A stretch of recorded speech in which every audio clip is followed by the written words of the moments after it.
Bom dia a todos. Bom dia. Vamos iniciar o nosso estudo dessa manhã. Está saindo no som da...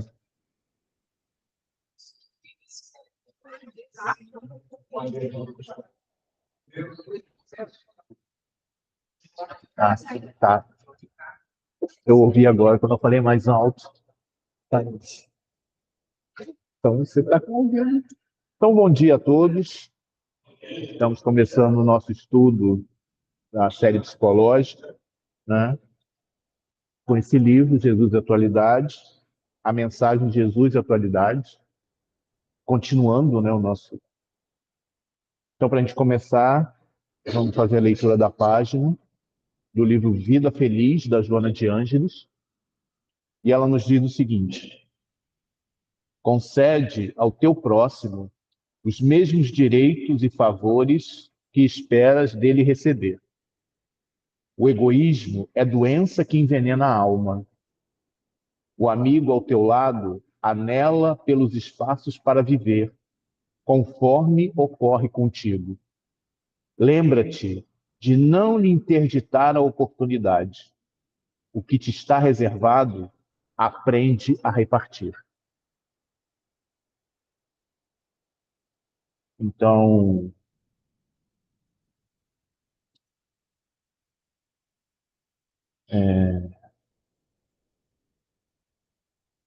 vamos fechar os nossos olhos, elevando o nosso pensamento a Deus, a Jesus, a espiritualidade amiga que coordena e dirige essa tarefa, para que nesta manhã possamos, no estudo dessa, no estudo da doutrina, no estudo do Evangelho, através do pensamento de Joana de Ângeles, possamos trazer para nós o conhecimento que nos libertará, o conhecimento da nossa verdade, essa verdade que nos libertará. Pedimos para que nos guie, nos ilumine nessa manhã e que o estudo possa transcorrer da melhor maneira. Cada um de nós aqui sabe do compromisso e da responsabilidade que assumiram, por isso é que com muita alegria pede a Ti a permissão para o início deste trabalho. Que assim seja, graças a Deus. Então, semana passada, nós demos andamento na mensagem da Joana e nós finalizamos, né,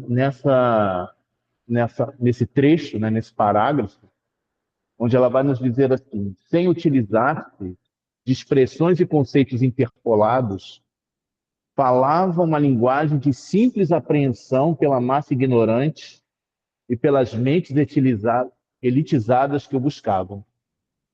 E aí eu me lembro de uma...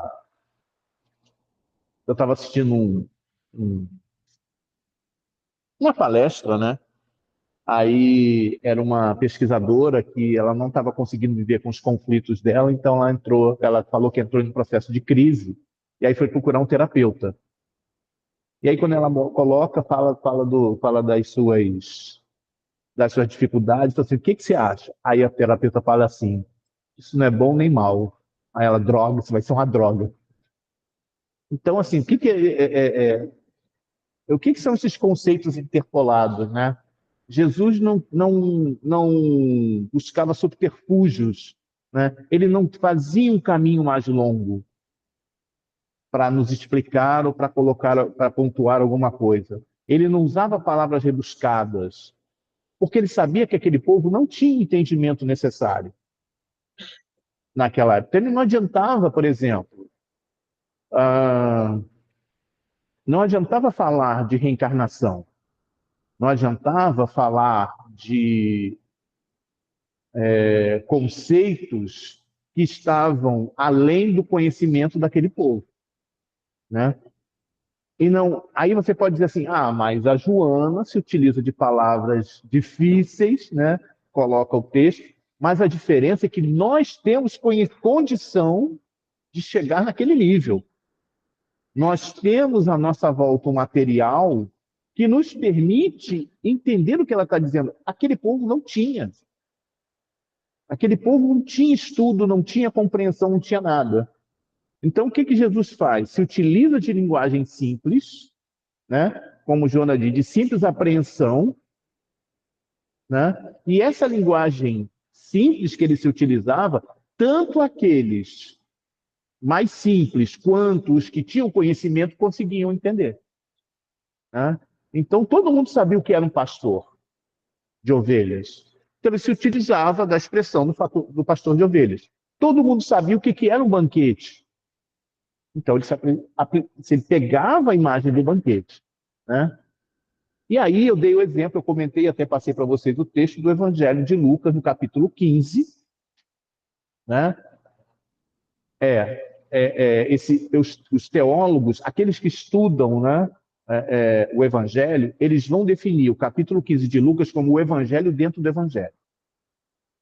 Joana de Ângeles tem um capítulo no livro Em Busca da Verdade, que eu não recomendo vocês lerem, um capítulo onde ela desenvolve a parábola dos dois filhos à luz da psicologia profunda. Então ela, e assim, não, provavelmente aquele capítulo a gente vai levar um ano estudando. De tão denso que ele é. Ele é muito profundo.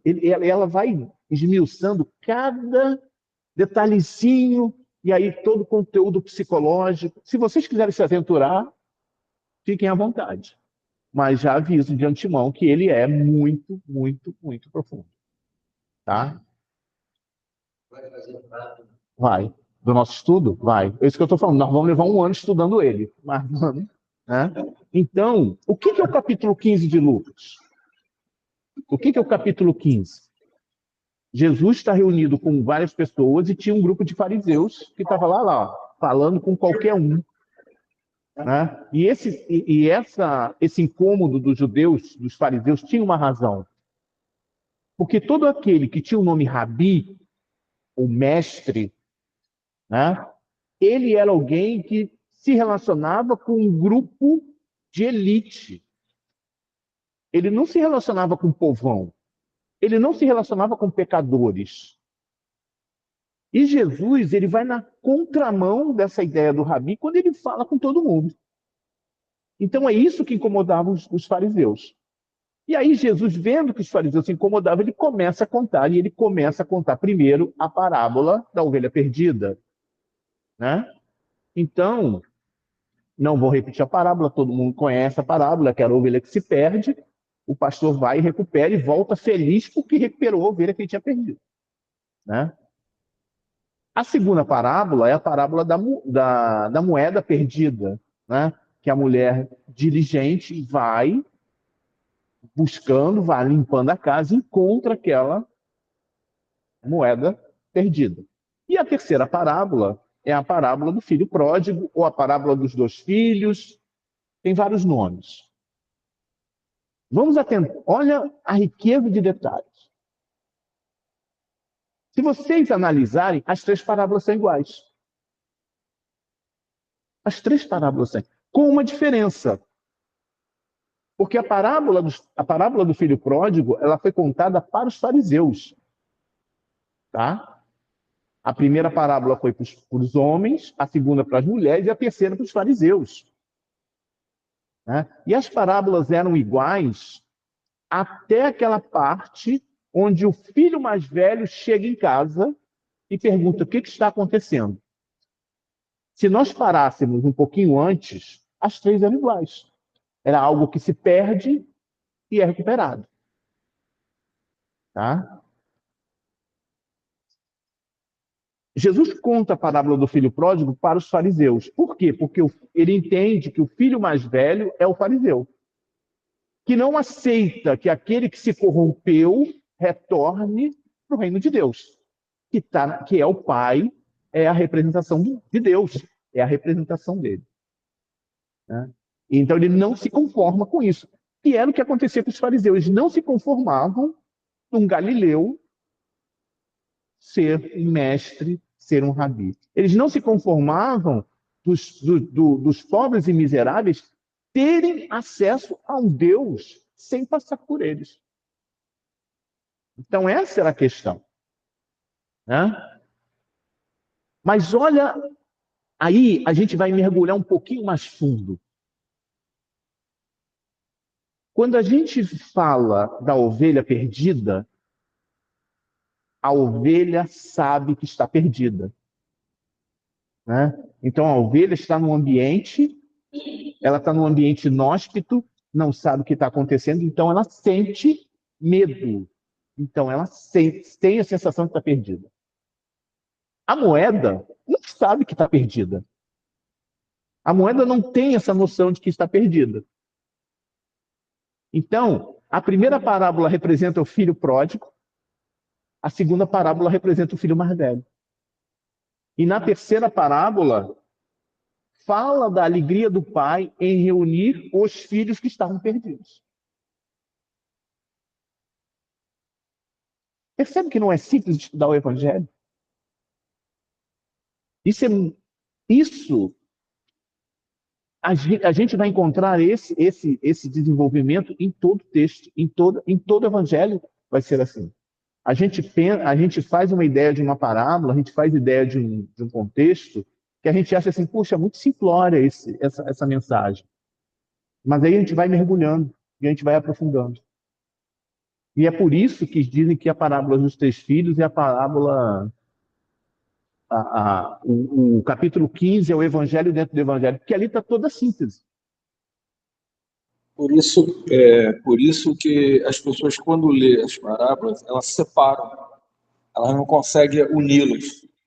Então, eu acho que está faltando uma certa reflexão sobre as parábolas, né, para chegar a esse ponto, para a gente ver que elas são praticamente as mesmas, só que patamares diferentes.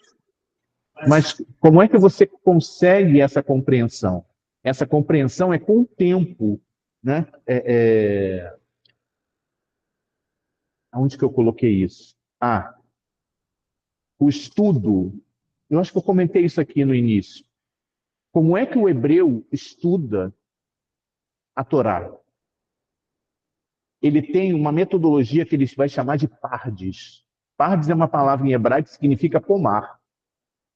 Né? Então, o pomar ele abrange árvores de diferentes tipos, de diferentes frutas, né? Que são as diferentes interpretações do mesmo texto. Então, no mesmo lugar, você tira frutos de diversos tipos. Então, na verdade, lembrando, né, a Torá, quando ela foi escrita originalmente, ela não tinha vogal, era só consoante. Então, as palavras eram só consoantes. Né? Depois, com o desenvolvimento, né, teve um grupo chamado os maçoréticos, que eles começaram a colocar pontos embaixo de cada palavra e esses pontos indicavam as vogais. Mas por que só escreveu com consoante? Para economizar, porque o pergaminho era muito caro. Então, foi para economizar. Então, eles só tinham as consoantes, não tinham as vogais.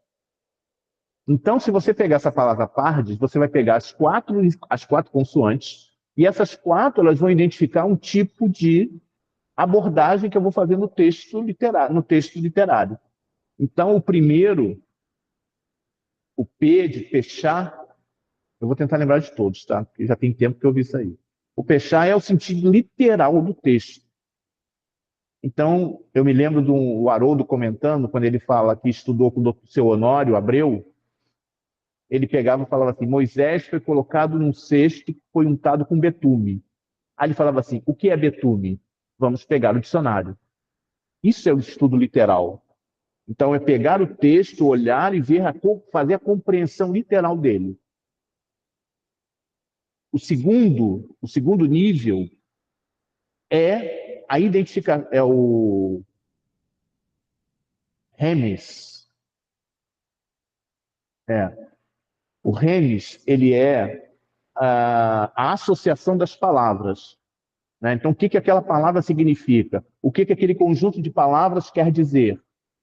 Então, também é um estilo, é uma parte literal.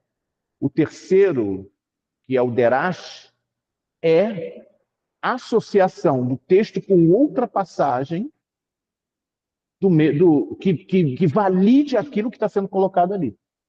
Então, por exemplo, quando os fariseus pediram a Jesus que desse um sinal de que ele era o Messias, Jesus diz assim: não vou dar nenhum sinal a não ser o sinal dado pelo profeta Jonas.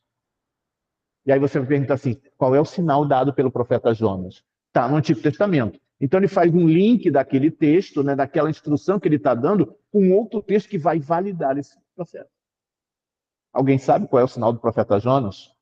Alguém lembra que é Jonas? Seria, na verdade, seria ele indo à Síria, eu acho, e falar sobre essa questão do perdão, que ele chega, o povo sírio tinha matado uma guerra, né?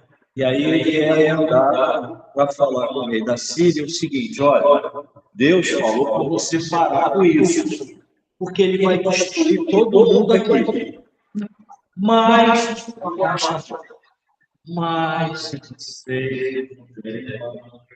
se vocês me perdoarem, não vai acontecer nada.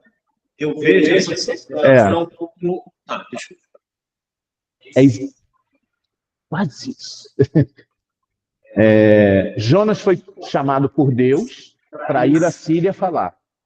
Aí Jonas disse: nananina, não, eu não vou. Eu não vou. Aí ele está num barco, ele vai para outro lugar, está aberto. Tem um microfone. É o teu? Tem um. Tem um. Aí ele diz assim: não, aí está num barco. Aí uma baleia ataca esse barco e ele é engolido pela baleia. Alguém lembra quantos dias ele fica dentro da baleia? 3 dias. E ele foi dado como morto. Depois de 3 dias ele aparece. É a história de quem? Percebe? É isso. É disso que a gente está falando. Esse é o terceiro nível. E o quarto nível?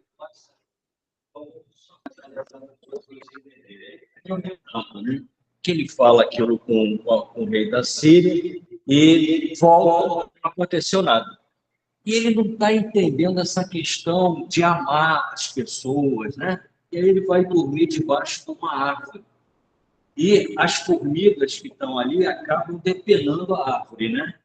E aí ele pega e fala assim: vocês tiraram minha sombra, e começa a matar as formigas. Aí vem a voz, né, da espiritualidade, assim: ué, como é que pode você agora tendo esse ato de matar quando você deveria perdoar, né? Aí mais ou menos. Percebe como é lindo, né, esse estudo, né? E eu só queria colocar mais um ponto, a questão da linguagem. Não sei se você vai pular o slide, mas a linguagem é tão importante para nós, espíritos em evolução, que é um marco espiritual do desenvolvimento humano. Porque foi constatado que o homem sapiens, ele tinha como competência a linguagem. Ele conseguia se comunicar, enquanto o homem de Neandertal e os outros não conseguiam fazer isso. Aí, Ladeira, é interessante que a gente fica pensando assim: qual é o meio que eu tenho mais sucinto, mais completo de se comunicar? Com a linguagem. Então, vocês podem ter certeza que essa linguagem é aprimorada pela espiritualidade sempre para cada ciclo que nós vamos enfrentar. Obrigado, tá, Ladeira? Só para mim. realmente a linguagem é a maneira mais fiel de transmitir uma ideia. Tanto é que há muito tempo atrás, a Torá ela era transmitida oralmente. Eu estava assistindo uma aula do Haroldo, que ele estava falando sobre Gênesis.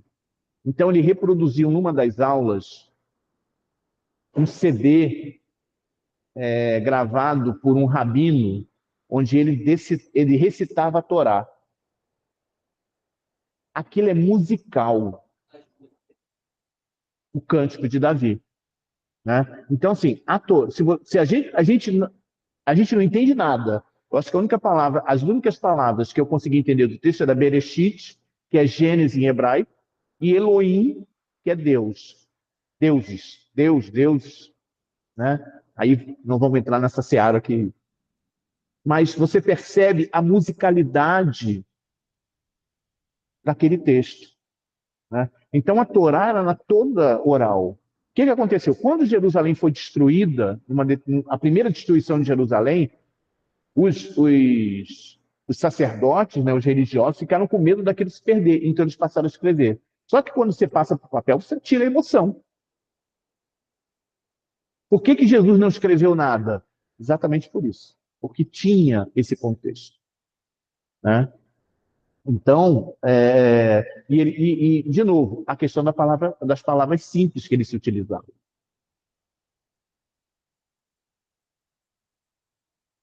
O Sermão da Montanha, considerado a carta magna dos direitos humanos, é um desafio de não violência, próprio para essa época, assim como foi para aquela em que ele o enunciou. Os que o ouviram jamais se desimpregnaram da sua magia incomparável. Precisamos falar do Sermão do Monte, o Sermão da Montanha, ou o Cântico das Bem-aventuranças? Essa passagem é icônica no Novo Testamento, né? No Evangelho. Ela está em Mateus, capítulo 5 a 7, e em Lucas, no capítulo 6. São os princípios morais, né? que têm influenciado a ética e a espiritualidade ao longo dos séculos. Né? É um guia para uma vida piedosa e moral. Né? E a gente percebe que ele não degradou com o tempo. Ele continua atual. Né?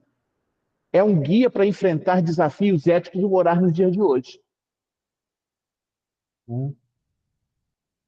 E tem uma história muito interessante. Quando Gandhi vai estudar em Londres, né, ele foi apresentado a esse texto. Né, e ele falou assim, palavras dele, o Sermão da Montanha foi direto ao meu coração.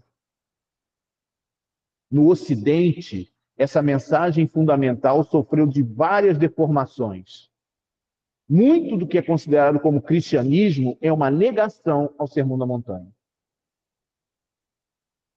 E aí ele completa com uma frase que todos já devem ter ouvido falar alguma vez, que se perdessem todos os livros sacros da humanidade e só se restasse o Sermão da Montanha, nada estaria perdido.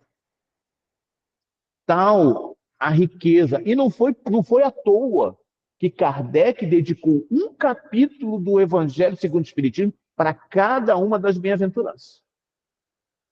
Vamos observar e vamos ver isso. Em cada capítulo, ele dedicou. Ele não fez uma síntese de todo o sermão, não. Ele dedicou um capítulo para cada uma das bem-aventuranças. Tal a profundidade, tal a riqueza que esse texto nos oferece. As bem-aventuranças é a evolução do espírito. É o que a gente quer, humilde. Depois, bem-aventurados, os mansos. Então, se você for ver, cada vez que a gente chegar a esse degrau, nós já estamos evoluindo.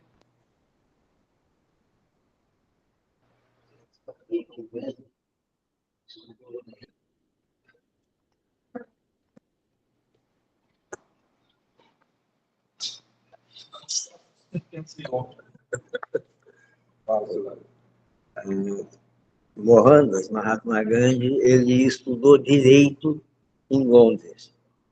Aí, de certa feita, ele está saindo da faculdade, um policial agride ele. Ele cai junto ao material dele, está indo embora, o policial agride ele de novo. Ele é a mesma coisa, ele juntou as coisas todas, aí o policial ficou indignado com ele. Pô, quem é que te ensinou a ser cordato, a ser manso assim? Aí ele respondeu, quem? É esse que tu traz pendurado no teu pescoço. Cristo. O crucifixo. É isso. Então, assim, vê o quanto ele a Índia tem a sua religião, tem todos os seus costumes, ele seguia, mas percebe o quanto, porque na verdade é o que nós já comentamos. Todo texto ele tem uma única fonte. Todas as lições elas têm uma única fonte, né? E cada um absorve aquilo que ele consegue compreender naquele momento. Então, o conhecimento daquele momento é que vai fazer com que eu consiga absorver aqueles ensinamentos, né? Ao meu grau, ao momento que eu estou vivendo, né?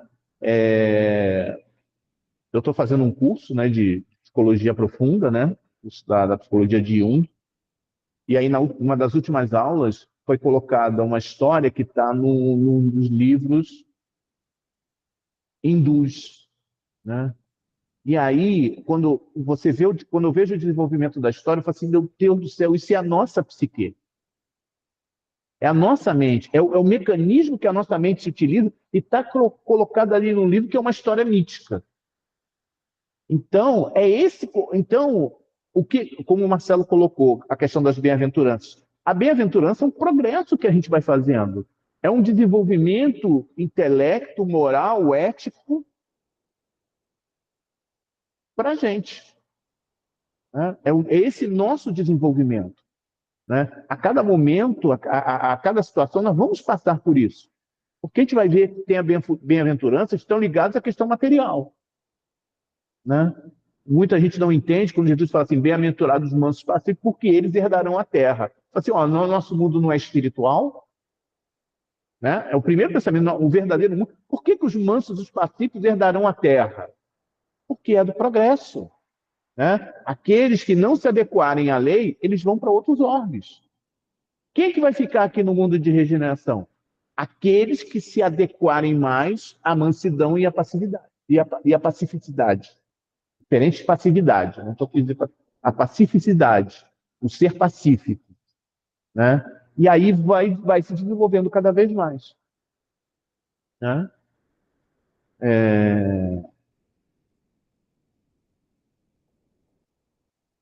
Não somente, porém, Jesus é atual pelas terapias de amor e pelos ensinamentos que propõe o homem contemporâneo, mas também pelo exemplo de felicidade, de exteriorização de paz que irradiava. E a gente vê que Jesus nos oferecia muito mais do que as histórias que ele conta.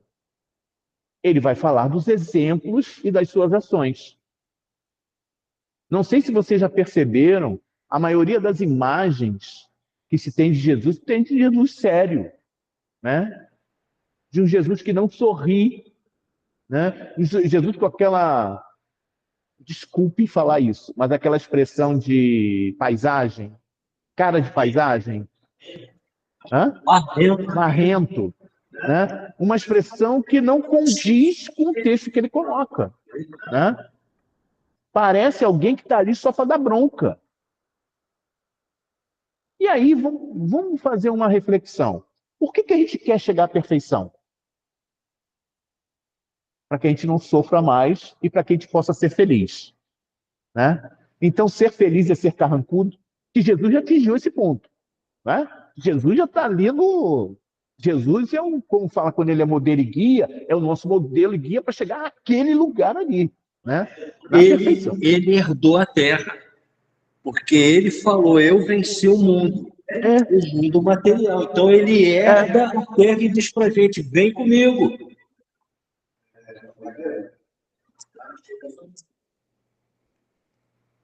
Naquele seriado, O Escolhido, na hora que ele vai para dentro, né, dentro do lago, começa aquela alegria toda com o pessoal, com todos. É no final de um capítulo. Ali mostra a alegria dele de estar com todos ali, e a gente não vê dessa maneira. A mesma coisa que você fala, Kardec, a gente vê nas imagens, só mostrando Kardec, e pelo que mostra, ele não era assim.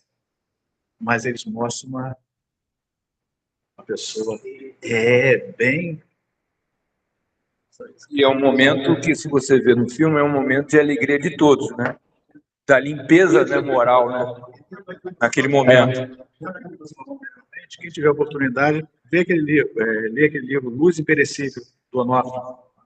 Luz imperecível. Vai trazer o que você está nos falando, como ele estudou essas passagens.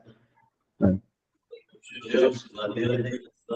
que é uma leitura de uma fotografia da época, que tinha que mostrar aquela responsabilidade, seriedade para ser visto, para ser reconhecido.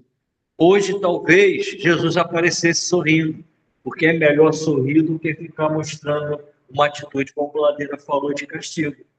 Né? Bacana, né? Mas também podemos dizer que é a época, né? Tudo é a época, é um começo de tudo, né? Então você já vai mudando de acordo com o tempo, né? Como nós mesmos, né? Outro é que nós vimos aquela saga, né? Jesus, né? Sempre, né? Desde... Nós somos bem antigos, né, cara?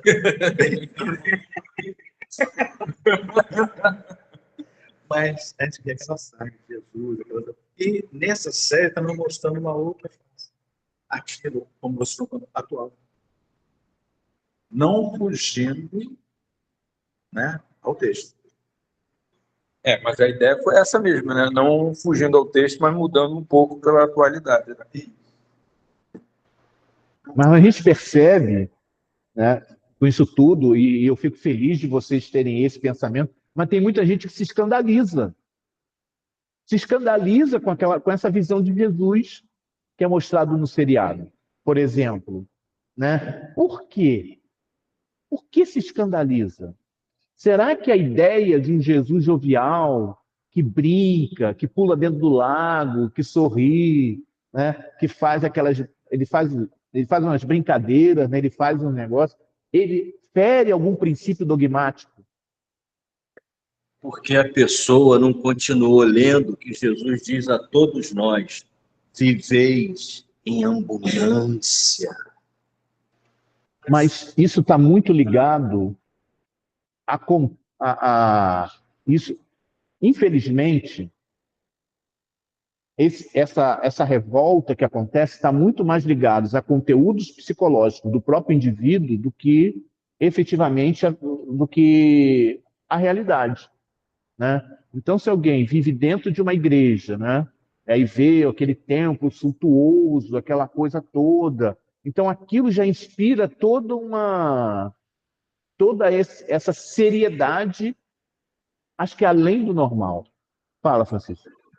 Aproveitando que você está falando, não seria, na verdade, o que você falou é como muitos querem que enxergue Jesus de uma outra maneira, mais severo, mais atuante, mais assim, vamos dizer assim, castiga. Vamos lá, vamos falar a palavra. Muitos falam que Jesus castiga, Deus castiga.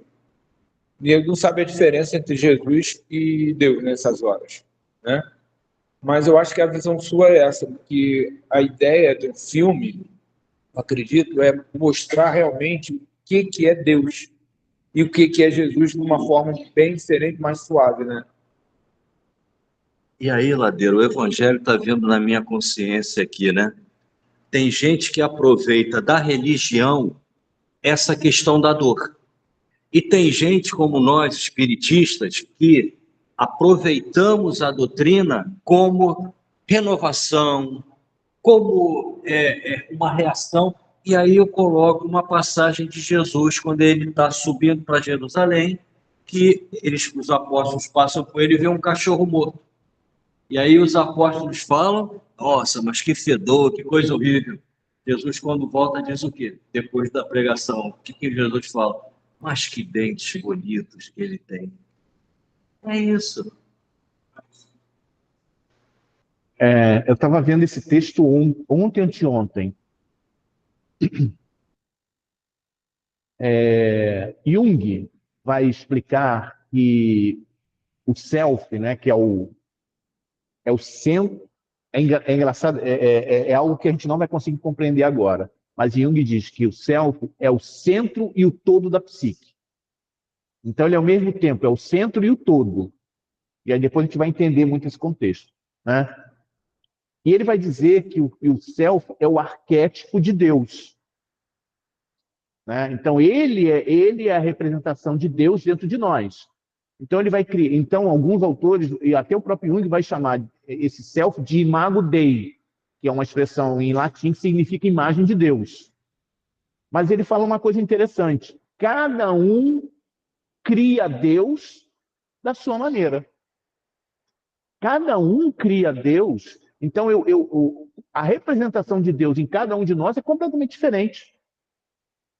Então, por isso você entende por que o Jesus ele tem que ser sério.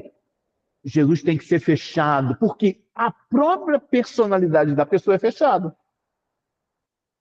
Ele tem que ser rígido. Por quê? Porque a própria pessoa é rígida. Porque é a imagem que ela cria desse Deus. Então, e aí tem gente que diz assim, não... Por exemplo, eu vi uma tirinha uma vez no... Quando eu postei isso, muitas pessoas reclamaram. Mas como é que você fala um negócio desse? Que é um ateu que desencarna e ele chega no lugar e diz assim, gente, então era verdade? Aí chega alguém perto dele, aí ele pergunta assim, achou bonito? Aí o cara fala assim, achei. Aí pergunta, quem é você? Aí ele fala assim, eu sou Deus. Ué, você existe? Existe. Toca aqui. Aí a pessoa fica assim, isso é um absurdo. Mas não é um absurdo. A pessoa tem a crença dela. O que acontece? Essa imagem de Deus ela está focada em alguma outra coisa, não numa entidade. Muitos não acreditam em Deus, mas aí você pergunta, em que Deus você não acredita? Que é aquele Deus que te falou o dedo e a terra se formou? Eu também não acredito nesse Deus. Perguntaram para Einstein se ele acreditava em Deus, e ele falou assim, eu acredito no Deus de Spinoza. E aí você pergunta, quem é Spinoza? Spinoza é alguém que desenvolveu muito uma teoria filosófica, acreditando que tudo é Deus. Então, a natureza é Deus, nós somos Deus, ou seja, Deus é a unidade.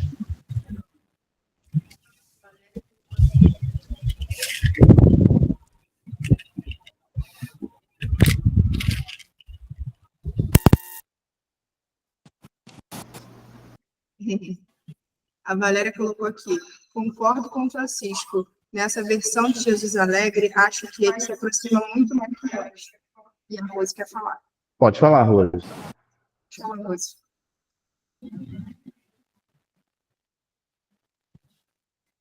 Gente, eu esbarrei.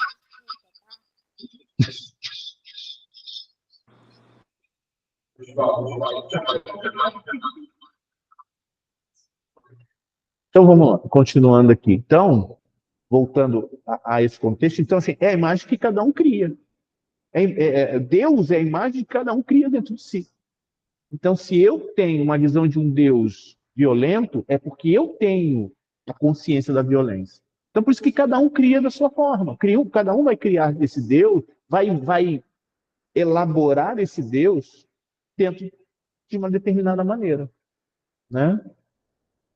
E aí vamos refletir sobre uma série de estereótipos, que a sociedade nos impõe ou que nós criamos.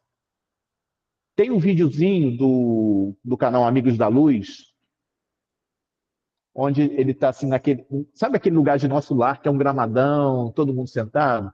Aí tem um monte de espíritos ali, e tem um, que é de uma jovem, que está toda de preto. Já viram esse vídeo? Ela está toda de preto sentada ali. Aí chega alguém e fala assim, quando olha, fala assim, ô irmãzinha, tudo bem com você? Ela fala assim, tudo. O que você está fazendo aqui? Aí ela fala assim, eu estou aproveitando aquele lugar. Fala assim, mas esse lugar aqui não é para você. Falo, como assim não é para mim? Por que você diz que não é para mim? Você está todo de preto, você é um servinho do mal. E aí ele começa, mas por que é do mal? Por que você tem contra o preto? O que seria, você tem o dia, mas também tem a noite, fazendo essa contraposição, que é o equilíbrio, que a gente comenta sempre, é sempre equilíbrio.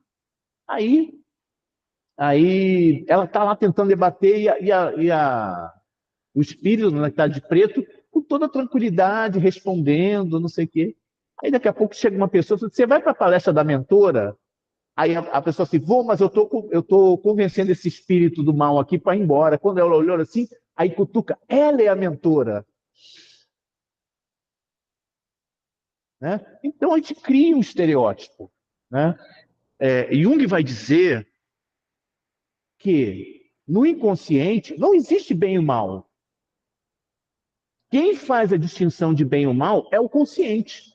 É o consciente que vai dizer que é bem ou mal. O inconsciente não tem esse. E o que é o bem e o que é o mal? Quando a gente estudar o livro Amor Imbatível Amor, a Joana ela vai fazer um desenvolvimento desse processo dual do bem e do mal. Né? O que é o bem e o mal? Né? O bem e o mal são ferramentas para o meu progresso. Então eu vou aprender, eu vou progredir quando eu entender o que é o mal. Eu não posso me abster, não posso. É claro, né? E aí vem muito, de novo, vem muito entendimento do que é o bem e o mal. Não, mas eu vou dar. A Joana vai dizer o seguinte: se eu der as costas para o mal, eu estou perdendo 50% de oportunidade de aprendizado. Então é óbvio que eu tenho que ver, é óbvio que eu tenho. E aí eu tenho discernimento para saber, vou fazer aquilo ou não vou. Que é a fala de Paulo, né? Tudo me é lícito? Não, tudo é lícito, mas nem tudo me convém. Tudo é lícito, mas eu não vou me permitir ser envolvido por tal coisa. É muito diferente. Né? E é o que o Gelson comentou. A imagem do Kardec sério que a gente vê nas capas dos livros espíritas. Né? E aí você comentou do espírito da doutrina, mas o quanto a doutrina também ela não nos amarra. O quanto, não a doutrina em si, mas quanto o movimento espírita, que aí vem toda uma compreensão dos textos. Vem toda uma compreensão daquilo que a gente está estudando. Por exemplo, são as reuniões só mediúnicas. O grupo que participa de uma reunião, um grupo alegre, que convive bem, ela é uma reunião leve, tranquila. Não, eu estou falando leve em relação ao grupo, harmoniosa em relação ao grupo. Harmonia. A harmonia do grupo. É mais fácil, né? Trabalha junto, estuda junto. Isso facilita. Ele não quis dizer o trabalho, né? Ele quis dizer a harmonia para fazer o trabalho. Fica fácil. Só um instantinho, Ladeira. É uma observação só. Mas repara que quando a gente fala de cores, né, você citou a de preto, né? E a de branco tentando converter a de preto, que era o contrário. Mas isso não vem da vamos dizer, criação passada, dizer que o preto e o vermelho, a cor forte é a cor da tristeza, vamos dizer, tristeza, né? Preto, roxo, né? Aí o vermelho era escancarado, ninguém podia sair de vermelho. Você vai no cemitério, a primeira roupa que você vai é preto, para acompanhar o defunto, desculpa eu falar dessa maneira. Mas eu acho que isso vem, que hoje eu estou percebendo que está tendo uma mudança de modo geral. Tem programas até de arquiteturas, de pinturas, forçando o colorido. Na verdade, é o colorido. Exatamente, né? É o colorido. Então, eu acho que isso vem muito do passado, né? Da pessoa falar que o preto, o vermelho, a cor escura significa o mal. E o branco, o amarelo, a cor clara é o bem. Então, eu acho que está na hora de, né, como todo, modificar isso tudo. Porque, na verdade, o colorido o preto é cor, né? O vermelho é cor, o roxo é cor, o branco é cor. Então, a visão, acho que está na hora de a gente mudar essa visão. Que nem as paredes dentro de um templo, seja casa espírita, seja na igreja. Por que não pode ser um vermelho? Por que também não pode ser... Claro, não todo vermelho, que escurece, também tem o fator que escurece o ambiente. Mas por que não usar mais cores mais diferenciadas? Tudo é símbolo. De novo, eu vou repetir isso, acho que o curso inteiro. Tudo é símbolo. Você fala assim, o preto é a cor do luto. Na Índia é o branco. O branco é o luto. Então, quando a pessoa vai ver alguém morto, alguém que morreu, alguém que vai ser cremado, usa o branco. Isso é símbolo. Quer ver um exemplo? A cruz. Né? Vamos trazer o exemplo da cruz. Quando você pensa assim, cruz, o que vem à tua mente em primeiro lugar? Jesus. Então, olha só, a cruz, quando ela está no alto, é uma igreja. Quando ela está no chão, é um cemitério. Quando ela está num logotipo, ela é uma farmácia. Quando está num vidro, é um medicamento. Acho que é a morte, né? É. É a estrela e a cruz. Entendeu? Então, qual é a simbologia da cruz? Qual é a simbologia do preto? Entendeu? É a questão do símbolo. O que aquilo representa para mim? Está muito isso. Só que como a gente vive a gente vive numa sociedade, muitas vezes essa sociedade ela cria normas de conduta e você é obrigado a se adequar àquela norma de conduta. Porque se você tem umas que são que vêm, não se sabe por quê, né? Mas um faz, o outro acha legal, faz também. Então, por quê? Aí acho que um filósofo, um sociólogo, dois sociólogos, um brasileiro e um francês, eles criaram um termo chamado normose. Já ouviram falar de normose? Normose é aquilo que é uma situação que acaba sendo colocada como verdade, mas que, na verdade, na essência, não tem nenhum fundamento. Então, por exemplo, o que é normose? Por exemplo, ser magro. Então, assim, se você não for magro, você está destoando da sociedade. Quando, na verdade, a sociedade não te pede para ser magro. Né? Tem muitas pessoas que são gordas, mas elas têm, às vezes, muito mais saúde do que a pessoa que é magra. Né? Mas por que o magro virou um padrão? Se torna um padrão? Né? Por uma série de influências. Né? Por uma série... e muitas vezes a própria sociedade de consumo começa a forçar para que você se enquadre num determinado padrão. As antigas tinham as mulheres como modelo, como é que eu vou dizer? Fofinho, né? E aí mudou. Agora tem que ser magra, magérrima. Mas eu vou te dizer Mas está mudando. Se você prestar atenção, hoje na televisão você vê a coisa bem diversificada. Né? Não existe mais aquele padrão, nem de cor, né? E nem físico. Hoje você observa muito na televisão isso. Anúncios de produtos, anúncios de coisas, não existe mais aquela coisa padrão. isso está sendo desconstruído, mas isso ainda existe. E, por exemplo, só para dar uma... Você tem... As roupas têm tamanhos, tá? Tem alguns tamanhos que... tem... Só que o que eles fazem? Eles fazem um tamanho... se você pega um tamanho, sei lá, vou chutar um tamanho, 46, né? O 46 ele tem uma determinada medida que pode ser de tanto a tanto. Eles vão pegar sempre pelo mínimo, para economizar material, para economizar isso, para economizar aquilo. E aí, se você não cabe numa calça 46, por exemplo, você se acha o errado, porque eu não estou não me enquadro naquele padrão. Então, eu estou errado. Né? E aí vai se criando uma sociedade de pessoas se sentindo fora, né? Fora desse contexto, fora do grupo, criando uma série de pessoas ansiosas. Exatamente por isso, porque eu não me enquadro num determinado padrão. Tá? Mas Oi? Pode falar.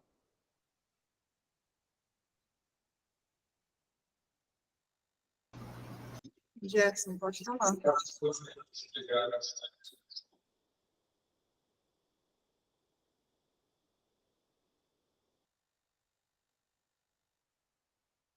Desculpa, eu estava com problema aqui no meu fone.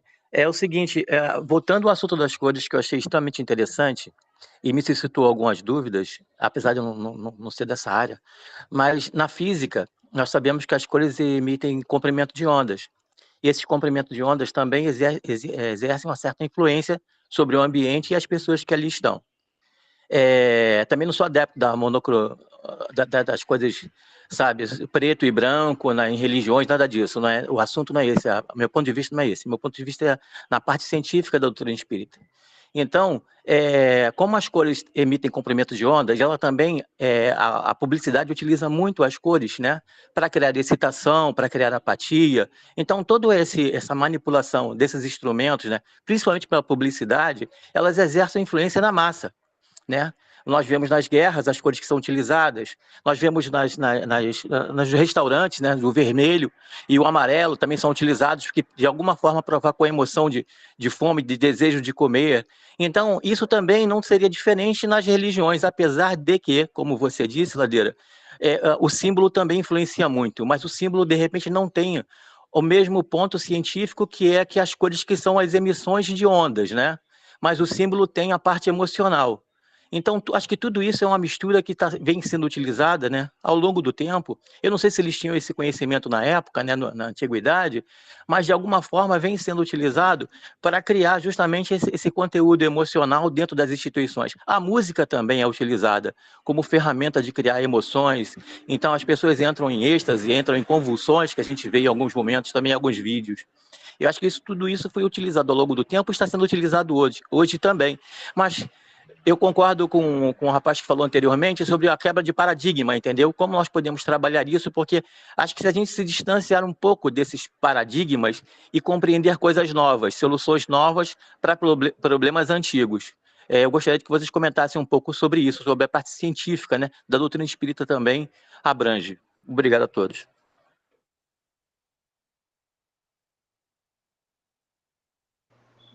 Bom, vamos lá. Na verdade, óbvio, cada cor, voltando à questão das cores, né? Cada cor ela vai ter a sua, como você falou, vai ter os seus comprimentos de onda, cada uma vai ser melhor utilizada para uma cor ou para outra. Então, por exemplo, muita gente se incomoda porque a luz da sala da reunião mediúnica é vermelha, a lâmpada é vermelha. E aí a pessoa fica incomodada porque o que lembra a luz vermelha? Né? Então, olha de novo a questão. Mas por que na sala da reunião mediúnica é utilizada a luz vermelha? Porque a vermelha tem um comprimento de onda maior e esse comprimento de onda maior danifica menos o ectoplasma que é gerado na reunião, os fluidos que são gerados dentro da sala. Por isso que é utilizado vermelho. Né? Por isso utilizado azul.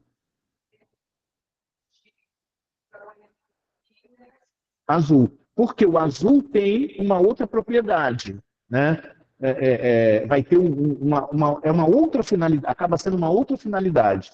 Então, é óbvio, cada cor ela vai ter as suas, vai ter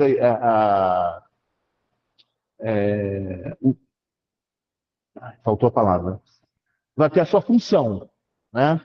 E é óbvio que tem pessoas que vão observar isso, né, e vão se utilizar dos recursos que a cor sensibiliza o corpo, né? Então, quando você falou da alimentação, óbvio que aquele fruto vermelho vai chamar a atenção. Isso chamava a atenção do animal, né, para ele se alimentar. Isso chamava a atenção dele. Por quê? Porque é um processo instintivo. Aí vão pegar Jung do inconsciente coletivo. Do inconsciente coletivo. Então, o homem, o animal, lá no passado, ele entendia, né? Por que a gente... Por que... E aí vamos trazer... Aí, de novo, a simbologia. Eu estou adorando isso, esse estudo. Porque quando pediram para Michelangelo reproduzir a cena, né, de Adão e Eva, por que Michelangelo se utiliza de uma maçã? E todo mundo acha que a maçã é a fruta do pecado. Porque era vermelha. O vermelho, ele chama atenção. Fala, Marcelo. Mas é interessante que o vermelho é uma cor de perigo na natureza. Vocês já repararam? O que é vermelho parece, principalmente animais peçonhentos, né? O escorpião, né? Tem a coral, ela tem esse vermelho, ela carrega. E eu não sei, Ladeira, se vocês que estavam falando de cores na sessão mediúnica, né? A reunião mediúnica, o vermelho é uma questão do infravermelho que a sala pode comportar para higienização e a questão da materialização, se houver.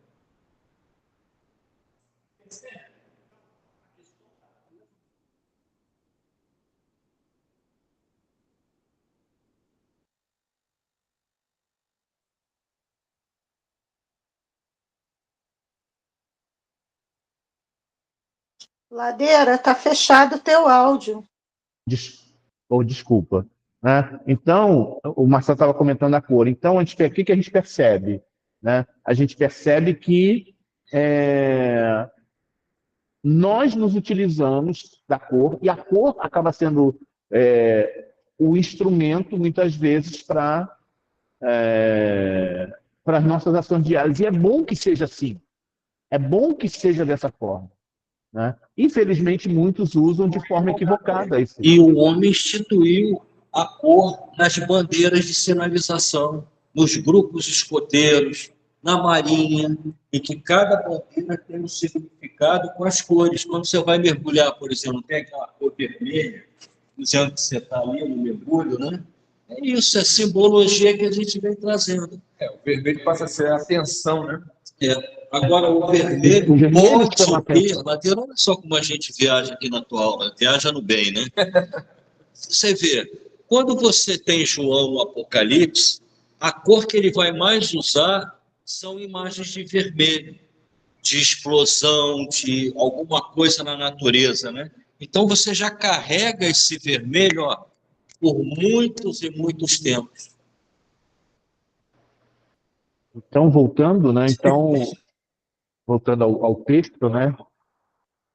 Então, a gente estava falando de Kardec, né? A imagem que estão nos livros, né?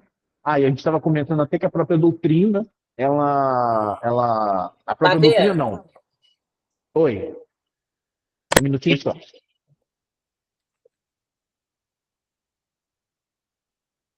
Posso falar?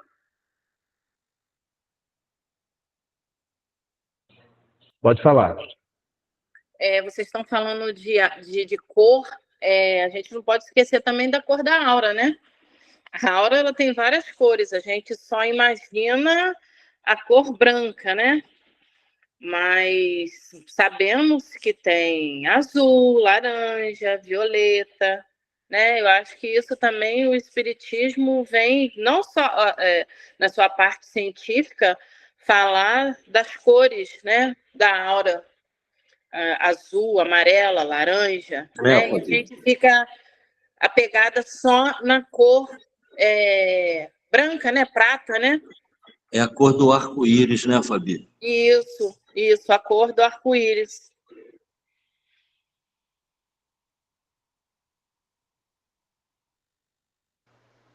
A aura, ela tem... pode falar. Você pode falar. Eu acho que ele deixou.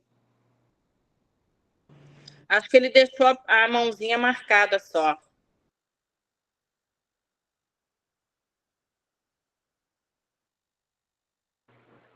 Então, vamos lá. A Fabi comentou da questão da cor da aura. A aura tem várias cores. Não é só... Então, e vai além da questão do arco-íris. Né?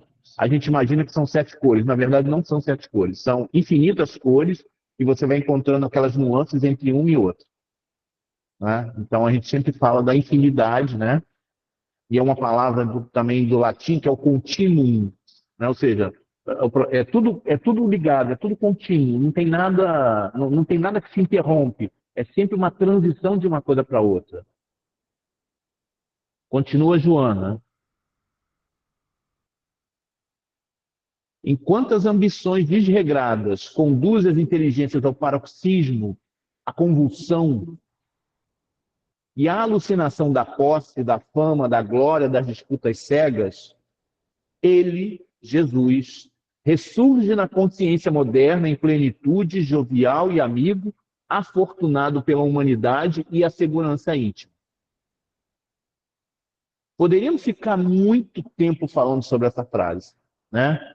A gente vive num mundo de competição, né? O objetivo da vida é ser bem-sucedido, é ter posses materiais. E essa competição produz uma alucinação em busca da posse, né? Da fama ou da glória. Eu quero mostrar quem eu sou. Eu quero mostrar como eu sou ótimo, como eu sou maravilhoso, como eu sou feliz. Mas a que preço? Né? E a gente vê nas redes sociais, né, carregadas de conteúdo de exaltação própria. Por quê?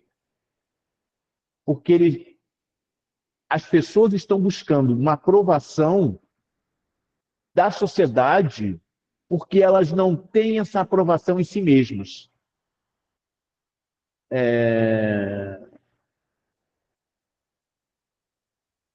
O Rossandro contou uma história que pode parecer, para a gente vai parecer absurda. Ele estava no restaurante com a esposa dele,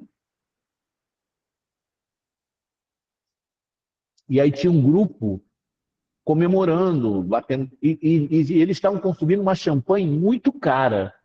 Ele viu pela garrafa que aquela champanhe era muito cara. Aquela garrafa grande, tudo. Aí o pessoal terminou, foi embora. O casal da mesa do lado pegou a garrafa para bater foto. Para postar na rede social. E um outro fato que ele contou também, que tinha um casal, ele estava almoçando, um casal que estava discutindo, o almoço todo na discussão, num determinado momento eles pararam para bater foto, sorrindo, e continuaram discutindo. Para quê? Né?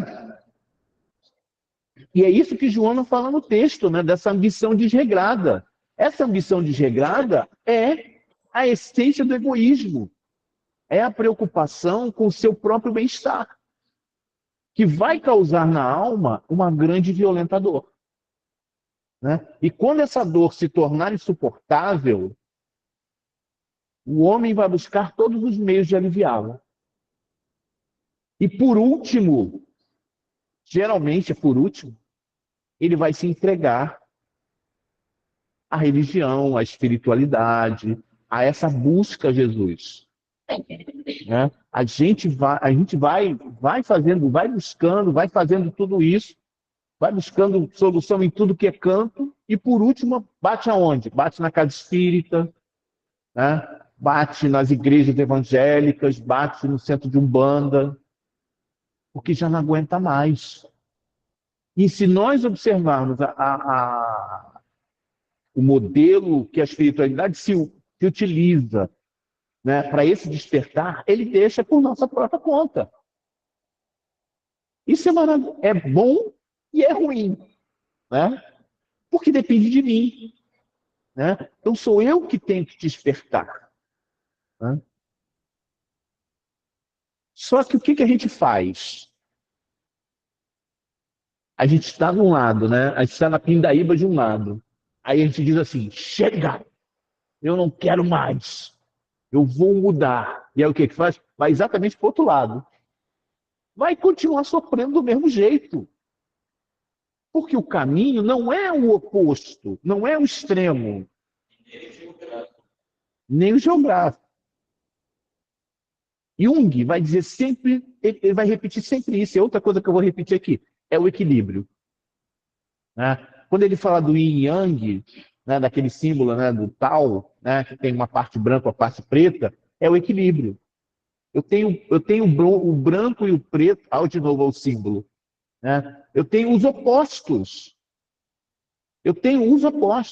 Então, olha que interessante, quanto mais eu vou para um lado, né, por exemplo, eu estou no vício, né? Então, o vício me leva para esse lado. O que vai acontecer com a virtude? De certa forma, ela vai acabar acompanhando também, porque ela vai tender ao equilíbrio, vai tender a se equilibrar. E do outro lado é a mesma coisa.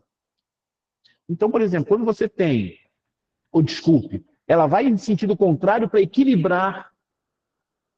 Então, aquela pessoa que é assim, ela é moralmente chata, ou seja, é aquela pessoa que vê defeito em tudo, é aquela pessoa que tenta ser o máximo correta possível, ela tem um lado sombrio muito grande. Então, toda pessoa que é radical para um lado, ela é radical do outro. Né? Então, qual é o ponto? É o meio. Então é a questão de se aproximar do meio, é ter um equilíbrio entre uma coisa e outra. Né? E a filosofia oriental vai dizer que a verdadeira paz se encontra no equilíbrio. É quando eu tenho equilibrado as duas coisas.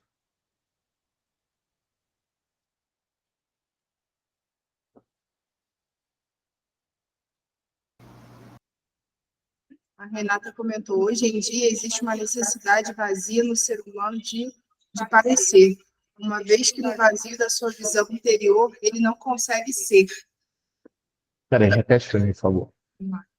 Hoje em dia existe uma necessidade vazia no ser humano de parecer, uma vez que no vazio da sua visão interior ele não consegue ser. Porque, na verdade, eu vou...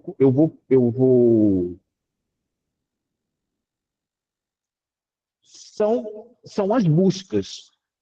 Então, por exemplo, eu começo a ter uma série de problemas.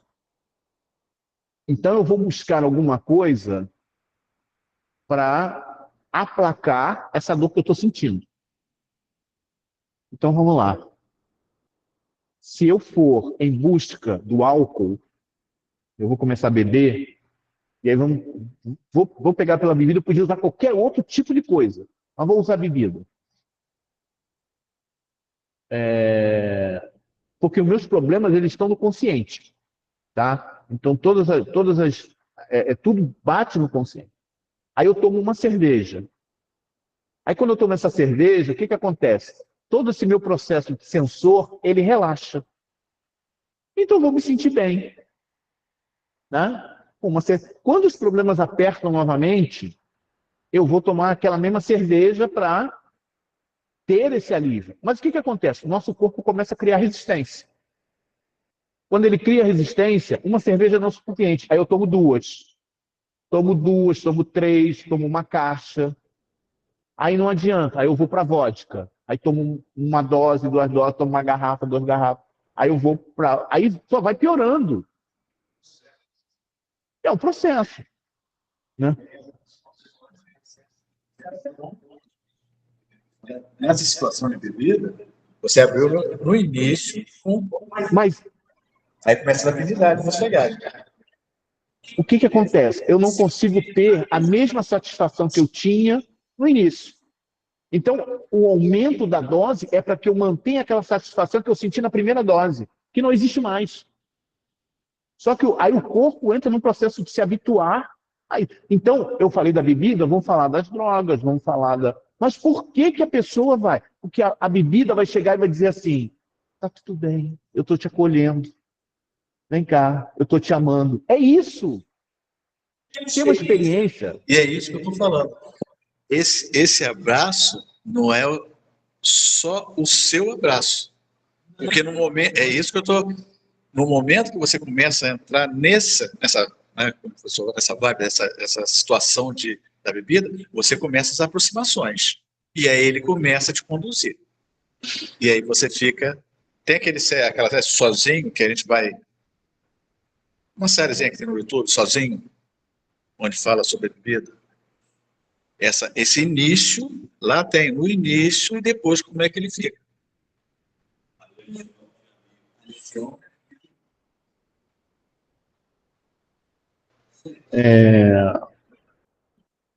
Tem um programa que eu gosto de assistir, que também e é tudo isso.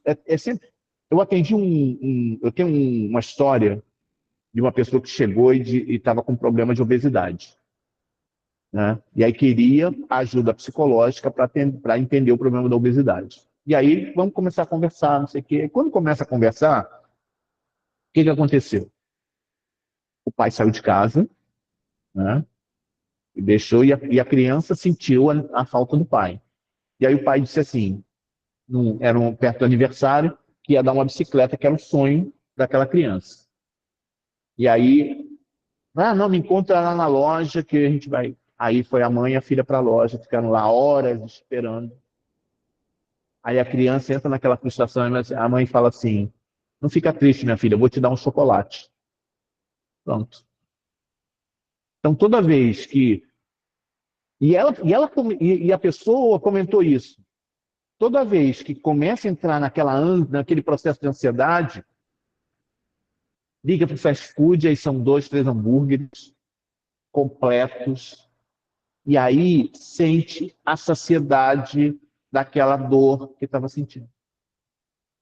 Não sei se você conhece uma experiência chamada Ratolândia. Já ouviram falar? Com água e cocaína. Eles pegaram ratos de laboratório e começaram a dar, junto com a água, uma mistura com cocaína. Só que a cocaína é muito amarga, então eles botavam algo para deixar mais doce. Então eles habituaram os ratos a tomar. Então, eles estavam tomando aquilo, né? Viciou os ratos, e aí eles botavam os 2 negocinhos de água, o rato só ia na água com cocaína. Aí eles pegaram esses ratos e colocaram num ambiente com grama, com arbusto, um lugar controlado, né? Mas eles botaram num lugar onde tinha toca, tinha tudo, né? Aí chamaram esse lugar de Ratolândia. O que acontece? Os ratos deixaram de usar cocaína. Por quê? Porque estavam num ambiente que trazia para eles paz, né? Então, por que a pessoa é ansiosa? Por que a pessoa tem vício? Porque a pessoa não tem uma paz interna. Essa é uma das razões. E sempre, se você olhar, vai cair sempre numa situação dessa.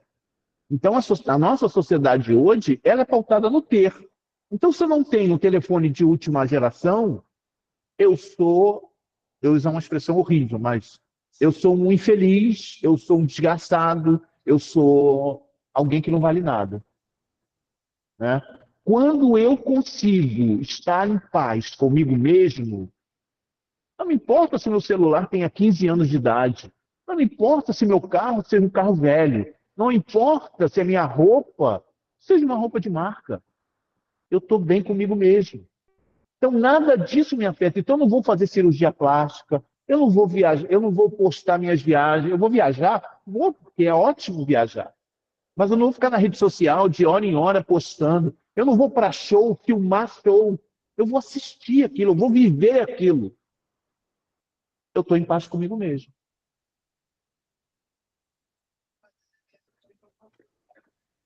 Pode falar, Dom.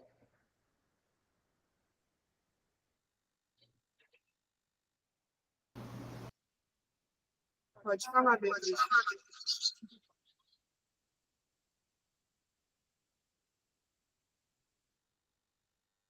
Tá fechado.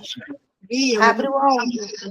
A pessoa tem que fazer um autoconhecimento do que está passando com ela, o que ela está sentindo, por que ela está assim. E isso me ajudou muito nas psicografias que eu recebi, porque eu não sinto feliz. Por que eu não me sinto feliz? Está faltando algo em mim. O que está acontecendo? E isso fez com que eu refletisse. E muita gente fica muito presa com o que a sociedade está dizendo, eu sou gorda, eu tenho que emagrecer, eu sou preta, por quê? Eu sou deficiente. Então, é muita pressão. Aí está vendo muita ansiedade, muita depressão. Para me ancorar na observação da irmã, como é importante a gente se conhecer. Porque quando a gente começa a se conhecer, a gente pode nos ver de uma outra maneira, não como a sociedade vê, mas como os valores que eu tenho, eu me vejo.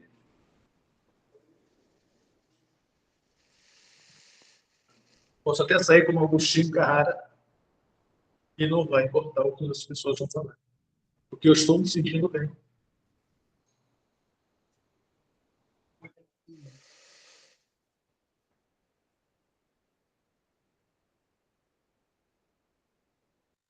Tá fechado, Ladeira. Até a caridade. Abre. Até a caridade. Até fazer caridade é compulsivo. Em alguns casos é. Então a pessoa só pensa em fazer caridade. Por quê? Porque não quer tratar aquilo que está dentro dela. Né? Então é isso. Vamos dar continuidade. Eu tenho que acabar isso, que já está no finalzinho. Não, mas é bom falar. O objetivo é esse também. E esse slide aqui a gente vai ficar. A atualidade necessita urgentemente de um Jesus descrucificado, companheiro e terapeuta em atendimento de emergência, a fim de evitar-lhe a queda no abismo. Olha essa expressão da Joana. O que seria... Obrigada, amigo. O que seria esse Jesus descrucificado? Quando era jovem, eu li um livro que achei bacana, achei um livro legal, né? E aí, num determinado momento da minha vida, eu disse, vou fazer uma releitura dos livros que eu li quando era jovem. E eu fui reler esse livro, Fernão Capelo Gaivota. Fernão Capelo é uma gaivota que não se interessa só por comida, ele quer aprender a voar. Ele quer voar em velocidade, ele quer fazer manobra, só que a gaivota ela tem uma asa muito grande. E ele não conseguia fazer manobra, e ele começou a perceber que se ele encurtasse a asa, ele conseguia fazer voos mais arrojados. E ele foi banido do grupo que ele pertencia. Só que ele encontra, no seu banimento, ele encontra outras gaivotas que também gostavam de fazer aquele tipo de voo. Então ele vai para uma comunidade, e ele aprende a voar, aprende outras técnicas, e ele diz assim, eu quero voltar para o grupo onde eu estava, porque eu sei que ali vão ter outras pessoas outras gaivotas também, que vão querer aprender a voar. Né? E aí, se a gente fizer uma analogia, a gente vai ver o mito da caverna aí. Exatamente o mito da caverna.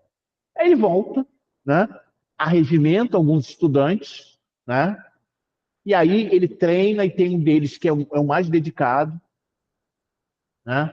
E aí Fernão diz para ele assim, olha só, eu vou para um outro nível. Mas você não pode mudar. Não, eu vou para outro nível, que depois vocês vão estar lá. Eu vou preparar a morada. Olha como é que... Aí o que acontece? Essa gaivota que o Fernão treina volta para o lugar... E o que ele encontra lá? Um lugar cheio de pedra. Aí ele pergunta, o que é isso? Aí a gaivota que ele dela fala assim, não, isso aqui é um monumento para Fernão. Como assim um movimento para Fernão? Nós viemos aqui todo final de tarde, trazendo uma pedra, colocando aqui, e olhando o entardecer e louvando a ele.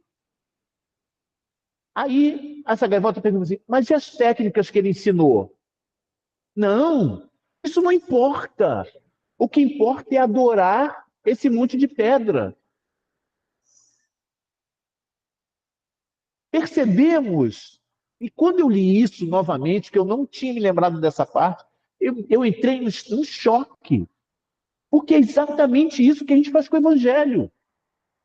A gente ouve a parábola, a gente se emociona com a parábola e morre aí. Quando Joana nos convida a buscar esse Jesus descrucificado, o que ele quer dizer? A crucificação dele foi importante? Foi uma lição importante, mas não foi a única. As maiores lições que ele nos ofereceu foi quando ele estava aqui conosco, compartilhou as histórias que ele contou, e a gente precisa aproveitar essas histórias.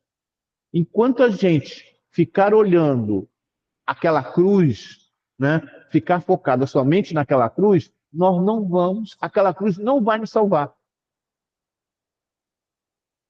Às vezes pode ser chocante, mas eu disse numa palestra, não sei como é que as pessoas reagiram. Eu falei assim, cara, bota na cabeça o seguinte: Jesus não vai te salvar. Ele não vai te salvar. E muita gente, braços cruzados, esperando Jesus retornar para que salve todo mundo. Jesus não vai voltar. Ou Jesus já voltou. E as pessoas não perceberam. Né? Como, ele fala, como na passagem ele diz assim, Elias já veio, né? E vocês nem se perceberam que ele esteve aqui. Então Jesus já veio na figura do Consolador prometido, na figura daquele que vai desenvolver e trazer para os dias de hoje as ideias que Jesus estava colocando. Né? Enquanto a gente não se atentar, não estudar ou não se colocar em conta a importância e a profundidade desses ensinamentos e como eles vão refletir na nossa vida, nós vamos estar lá nos afogando, a boia está do nosso lado e a gente está lá debatendo e não olha e não se pega naquela boia. Jesus não vai pular na água para tirar a gente. Ele vai dar a boia para a gente se agarrar e aí sim ser salvo. Então, achei muito forte essa frase, esse trecho da Joana, quando ela fala desse Jesus descrucificado. Que é esse Jesus descrucificado que a gente precisa buscar o tempo todo. E aí ela encerra, quando ela coloca, pensando nessa inadiável questão, resolvemos apresentar nesse pequeno livro 20 situações contemporâneas com ocorrências do cotidiano, que aturdem a civilização buscando respostas da conduta na terapia de Jesus, cujos resultados, obviamente, são a saúde, a paz e a felicidade, como experiências ainda não fruídas individual e coletivamente pelos homens. E certa de que o caro leitor encontrará nessas páginas, ou nós estudantes, encontraremos nesses textos resposta para algumas das suas inquietações, rogamos a Deus, a Jesus, que nos oriente e ampare no rumo que seguimos, ansiosos pela nossa realização total. E assim nós fechamos, né, a introdução do livro, né, nosso primeiro estudo. Né? Vão ficar dúvidas, vão ficar questionamentos. O grupo está aberto para isso, né? Para que a gente possa trocar ideias, para que a gente possa conversar sobre. Né? Se ficou alguma coisa, se ficou alguma ideia, coloquem lá, tragam aqui para a aula, né, para o estudo, e agradecendo a todos. Marcelo? Eu acho legal nesses estudos, Ladeira, que a gente tem a oportunidade de refletir e passar, né, multiplicar esses conhecimentos. Né? Você falou do Jesus na cruz, perfeito. E a gente vê a nossa vida associada muito a esse flagelo que Jesus teve, essa caminhada subindo o Morro da Caveira, né? E é interessante que é a nossa vida, porque a gente carrega simbolicamente uma cruz, que é a nossa responsabilidade, é a nossa mochila reencarnatória, né? E temos que ter uma hora para entender que nós temos que sair dessa cruz também, porque o ciclo acabou. Você consegue entender o que eu estou querendo dizer? E às vezes o ciclo termina exatamente com a morte física que nós temos. Para uma próxima reencarnação, pegar mais uma cruz e sempre fazendo esse caminho que o Cristo nos ensinou, né? Que para nós espíritas começa a não se tornar uma jornada de sacrifício, mas uma jornada de resiliência. Quanto mais nós tivermos o entendimento desses ciclos de melhora, né, que nós temos como espírito, a gente vai conseguir passar melhor pelas tempestades, pelo peso da cruz, né, que às vezes a gente carrega e reclama tanto. Então, que possamos entender, né, que eu acho que o milagre de tudo é quando Deus nos dá a vida com esse livre-arbítrio, né, colocando para nós essa responsabilidade que a gente tem que ter, não só com a gente, mas com o próximo também. Você sabe o que significa? Você sabe o que significa sacrifício? Sagrado ofício. Então, o sagrado ofício, né, é o esforço que a gente faz, né, para esse. Na verdade, o sacrifício na verdade, era um processo de transformação íntima. Não, a gente vai voltar lá atrás, nos Hebreus, né? Era assim. Você tinha que sacrificar. Não, mas olha, o que se fazia no tempo dos Hebreus? E aí as grandes culturas mundiais faziam isso, que era a morte, né, do animal, né? Os hebreus faziam o sacrifício. O que era o sacrifício? O animal, ele incorporava a minha desvirtude. Então, é como se eu estivesse me purificando através da morte do animal. Era o sacrifício. Não, o animal se sacrifica. Por exemplo, eu era adúltero. Então, o animal, eu jogava o meu adultério em cima do animal e eu via o animal ser morto. Então, por isso a expressão, aquele animal morreu em meu nome. Por que Jesus é o Cordeiro de Deus? Olha, Ladeira, agora foi lá embaixo. mas e percebe que é o símbolo? Sempre é o símbolo. Sempre vai ser o símbolo. Né? Então, o que Jesus fala? Cara, sacrifício não precisa matar um animal. Qual o sacrifício que ele pede? O sacrifício do meu orgulho, da minha vaidade. Mas o homem materialista do jeito que ele acha que se ele pegar o cilício e sair batendo o chicotinho, pegar o cilício na perna e sair apertando para sentir dor, ele acha que isso vai livrá-lo do pecado. Paulo já dizia isso, mas a gente tem que entender que Paulo é todo simbólico. O que ele vai dizer?